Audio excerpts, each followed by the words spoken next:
இந்த அரசாங்கம் நேர்மையான அதிகாரிகளாக இருந்தால் அவர்களை தண்டிக்கின்ற அரசாங்கம்.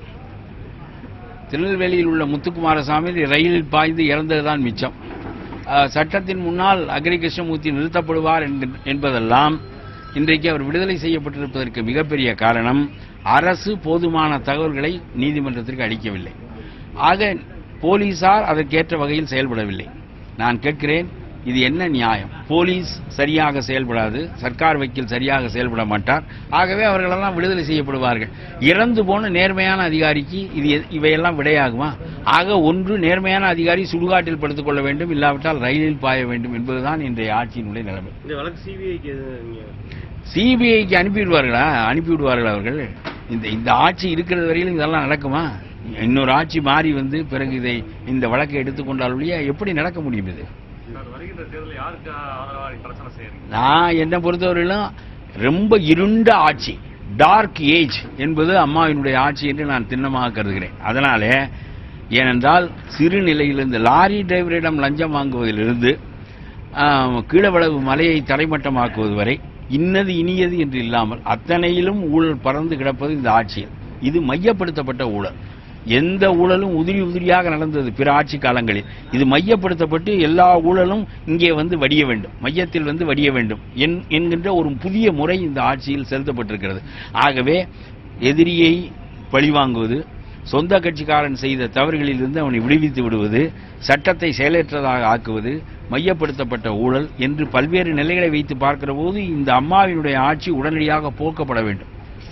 இதுதான் இந்த அம்மாவினுடைய கடைசி ஆட்சியாக இருக்க வேண்டும். அதற்கு ஏற்ப நான் எதிரில் வலுவாக இருக்கின்ற கூட்டணிக்கு துணையாக இருப்பேன். வலுவாக இருக்கின்ற கூட்டணி என்பது என்னை பொறுத்தவரையிலும் கலைஞர் காங்கிரசினுடைய கூட்டணி தான் இருக்கிறது.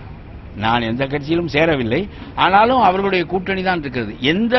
எந்த கொம்பை எடுத்து அடித்தால் அந்த பழம் விழுகுமோ அந்த கொம்பை எடுத்து அடிக்க வேண்டும். குட்டை கொம்புகளை வைத்துக் கொண்டு எட்டவில்லையே என்று காற்றிலேயே வீசிக்கொண்டிருப்பதில் பயனில்லை. கடைசியில் அவர்கள் என்ன செய்ய போகிறார்கள் என்றால், நேரடியாக அவர்களெல்லாம் அம்மாவோடு சேர்ந்து விடுவது ஒரு வகையில் நல்லது. ஏனென்றால் வாக்குகளை பிரித்து எதிர்க்கட்சியை வரவிடாமல் செய்வதை விட நாம் கூட்டணி சேர்ந்து கொண்டு அதற்குரிய பங்கை பெறுவது நல்லது. இந்த வாக்குகளைத்தான் பிரிக்கப் போகிறார்கள். இதுதான் நடக்கப் போகுது. தனிச்சுத்தான் நின்று பார்த்தார்களே பாராளுமன்ற தேர்தலில். அதனாலதானே அம்மாவுக்கு 37 இடம் வந்தது. எப்படி வந்தது? தனித்து நீங்கள் நின்றால் இதுதான் நிலைமை. எத்தனை பேர் வேண்டுமானால் நெல்லுங்க, ஆளுக்கு கொஞ்சமாக பிரித்து கொண்டு போவதன் மூலம் நீங்கள் யாருக்கு உதவுகிறீர்கள்? நீங்கள் வேண்டுமானால் சொல்லிக் கொள்ளலாம் 2 பேரையும் நாங்கள் ஒழிக்கின்றோம் என்று. ஆனால் நீங்கள் ஒருவரைத்தான் ஒழிப்பீர்கள், இன்னொருவரை ஒழிக்க மாட்டீர்கள், அவரை வளர்ப்பீர்கள். ஆனால் பெரும் தீமை அதுதான். அதுதான் என்னுடைய கருத்து.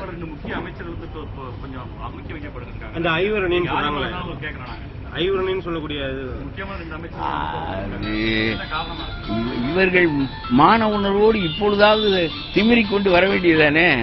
அதெல்லாம் நடக்காது. அந்த கட்சி அப்படி கட்சி கொஞ்ச நாளைக்கு தள்ளி வைப்பார்கள், கொஞ்ச நாளைக்கு மறுபடியும் உள்ளே போவார்கள். இது தினம் நடக்குங்க. மிரட்டி வச்சுக்கினேன், அதுக்கப்புறம் அவன் வந்து மன்னிப்பு கடிதாசி எழுதி கொடுப்பேன். நான் ஒருத்தன் தான் ராஜினாமா கடிதாசி எழுதி கொடுத்துவேன். மன்னிப்பு கடிதாசி எழுதி கொடுப்பேன். உடனே அம்மாவுக்கு அது ரொம்ப பிடிக்கும். எது ரொம்ப பிடிக்கும்னா மன்னிப்பு கடிதாசி எழுதி கொடுக்குறது ரொம்ப பிடிக்கும். அதனால அப்புறம் மன்னிப்பு கடிதாசி எழுதி கொடுத்தோன்னா மறுபடியும் அவனை சேர்த்துக்குவாங்க. இதுதான் நடக்கும். 33 மந்திரியில் 27 மந்திரி திரும்ப சேர்த்துக் கொள்ளப்பட்ட மந்திரி தான். இவன் விலக்கப்பட்டதுக்கு என்ன காரணம், சேர்க்கப்பட்டதுக்கு என்ன காரணம் சொல்லுங்க. அவன் தப்பு என்றால் மீண்டும் எதற்கு சேர்த்துக் கொள்ள வேண்டும்? அவன் தப்பே எதுக்கு செய்யறான்? அவன் வந்து முயலை பிடிக்கிற வேட்டனா தானே.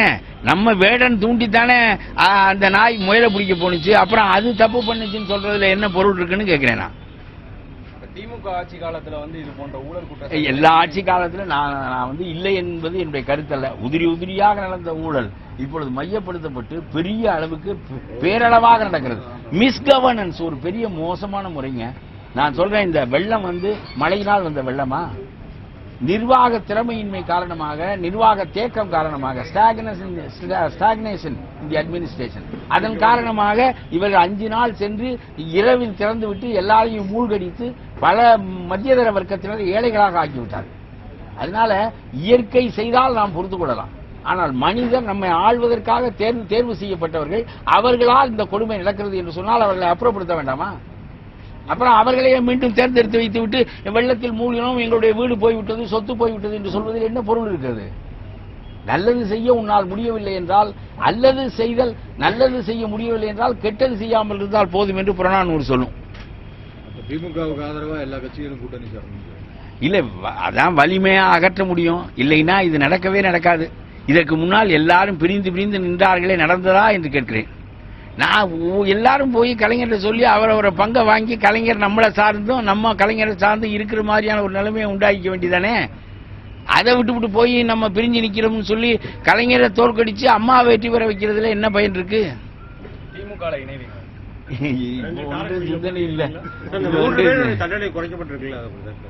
இல்ல, அந்த 3 பேர் நான் சொல்றேன். இந்த தர்மபுரி வழக்கில், பேருந்து எரிப்பு வழக்கில் 3 பெண்கள் கொல்லப்பட்டார்கள். இது கீழ் நீதிமன்றத்தில் அவர்களுக்கு தூக்கு தண்டனை வழங்கப்பட்டது. உயர்நீதிமன்றத்தில் தூக்கு தண்டனை உறுதி செய்யப்பட்டது. உச்ச நீதிமன்றத்தில் தூக்கு தண்டனை ஆயுள் தண்டனையாக குறைக்கப்பட்டிருக்கிறது. நான் ஏன் என்று கேட்கிறேன். அதற்கு நீதிமன்றம் சொல்லுகிறது, இவர்களுக்கு மோட்டிவ் இல்லை, இவர்களை கொல்ல வேண்டும் என்கின்ற நோக்கம் இல்லை, ஏதோ ஒரு ஆவேசத்தில் செயல்பட்டார்கள், அவர்கள் இறந்து போய்விட்டார்கள், ஆகவே நான் தண்டனையை குறைத்து ஆயுள் தண்டனையாக ஆக்குகிறேன் என்று அவர் சொல்லுகிறார். நான் சொல்லுகிறேன், அதற்கு ஒரு பெரிய நோக்கம் இருந்தது. அந்த நோக்கம் மோசமான நோக்கம்.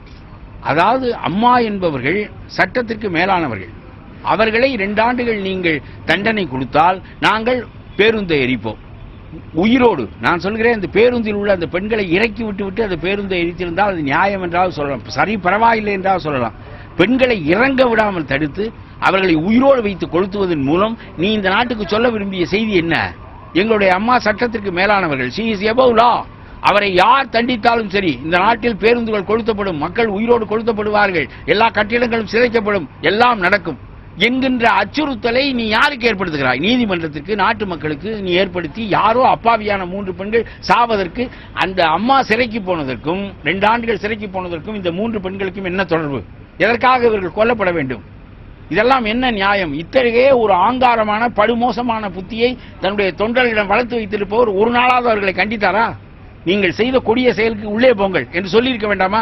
ஆனால் அவருடைய வக்கீல், சர்க்கார் வக்கீல், உச்ச நீதிமன்றத்தில் நீதிமன்றம் பார்த்து முடிவெடுத்துக் கொள்ளட்டும் என்று சொன்னால் அவர்களை விட்டுவிடலாம் என்பதுதானே பொருள். நான் சொல்லுகிறேன், இது ஒரு நல்ல முறையில்லை. அதாவது நோக்கமில்லை என்று சொல்வது எனக்கு சரி என்று தெரியவில்லை. உச்ச நீதிமன்றத்தின் தீர்ப்பு என்று சொன்னாலும் நோக்கம் என்பது ஒரு பெண்மணி சட்டத்திற்கு மேலானவர் என்று காட்டுவதற்காக மனித உயிர்கள் அற்பமாக கருதப்பட்டன என்பதை விட மோசமான நோக்கம் என்ன இருக்க முடியும்? இதை நீதிமன்றம் கவனத்தில் கொள்ளவில்லை என்று சொன்னால், இதை கவனப்படுத்த நம்முடைய சர்க்கார் வக்கீலால் முடியவில்லை என்று சொன்னால் இப்படித்தான் இருக்கும்.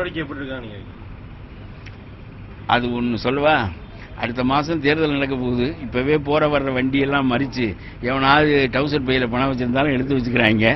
ஆனா நான் சொல்றேன், அம்மா யார் வீட்டு டவுசர் பையிலையுமா வச்சு விட போகுது பணத்தை? அது போலீஸ் வண்டியில கொண்டு போகுது. இது நம்ம இருக்கிறவனை பூரா உயிரை எடுத்ததுதான் மிச்சம். எல்லா வியாபாரியும் ஒருத்தனும் வியாபாரம் செய்ய முடியல, போக முடியல, வர முடியல. ஆக மொத்தம் 1 மாதத்துக்கு முன்னாடியே ஆரம்பிச்சு அம்மா நீட்டா போலீஸ் வண்டியில, பெரிய அதிகாரி வண்டியில வச்சுக்கணும். நம்ம ஆளுகள்லாம் எதுக்கு இருக்காங்க இந்த போலீஸ் அதிகாரிகள்லாம்? இதானே வேலை. நடவடிக்கை சரியில்லைன்னு சொல்றீங்களா? சரியில்லைன்னு சொல்லல, அது அதனுடைய நோக்கம் சரிதான். ஆனா அதற்காக எல்லாவற்றையும் போட்டு அது இன்னைக்கு பறிச்சு வச்சுக்கணும். ஏடிஎம் பணம், பேங்க்காரன் கொண்டு போன பணம், வந்த பணம், இருந்த பணம் எல்லாம் இதை வேலை பார்த்துக்கிட்டு இருக்காங்க. நான் ஒன்றும் குறைன்னு சொல்லல. ஆனா உங்களுடைய நோக்கம் என்ன? அரசியல் கட்சிகள் பணத்தை எடுத்துக்கொண்டு போய் தடுக்க வேண்டும் என்பதானே. அரசியல் கட்சியில எதிர்கட்சிகள் ஒரு விதமா தந்திரமா போவாங்க. ஆளும் கட்சி அழகு போல போலீஸ் வண்டியில வச்சு கொண்டு போயிடும். அதை தடுக்க உங்களால் முடியும்னா உங்களுடைய நோக்கத்தை நான் பாராட்டுறேன்.